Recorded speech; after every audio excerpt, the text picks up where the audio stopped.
While orchid exhibits bloom at the Singapore Expo, the nation's orchid industry is wilting. The value of exports has shriveled from about $23 million 10 years ago to $7.5 million last year. This has prompted orchid growers to change their business models and invest in new technology in order to keep their businesses from withering. Marcus Tan tells us more. Orchid grower Jack Lim is in a period of transition. He's moving to a smaller plot from his current site in Lim Chu Kang. As part of the process, he's been making some changes to what and how he grows. In the near future, I believe that we are more inclined towards growing orchids in the greenhouses, growing temperate orchids, because we believe that there's a huge potential in it, and also it's a higher value for us as a commercial grower. Mr. Lim is one of 17 orchid growers operating in the country today, according to the National Parks Board.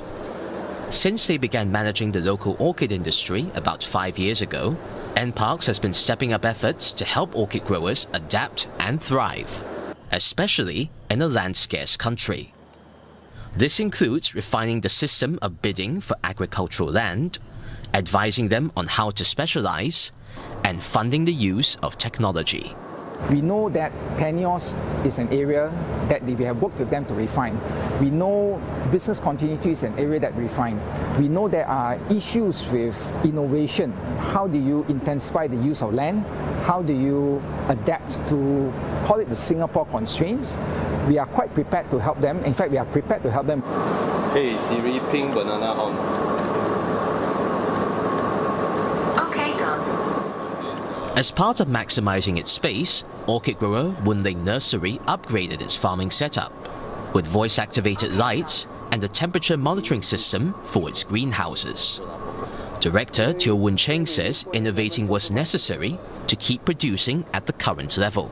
The lighting and temperature systems help maintain consistent growing conditions, creating better blooms.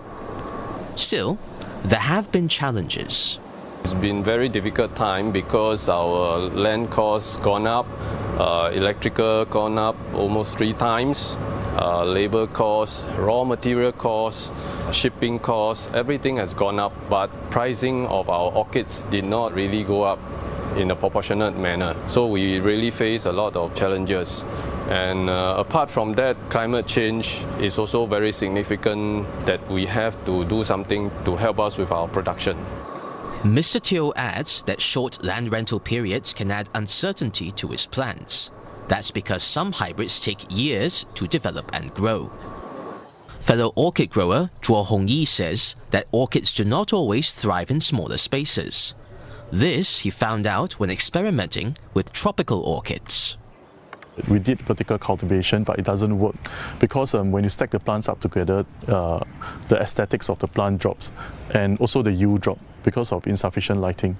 So you end up with undesirable products that the market doesn't want to buy, so it doesn't work. Mr. Chua says that to maintain the standard of Singapore's heritage orchids and continue making new hybrids, there needs to be the right ingredients for farming, namely space, time, and continued government support to keep the orchid industry blooming.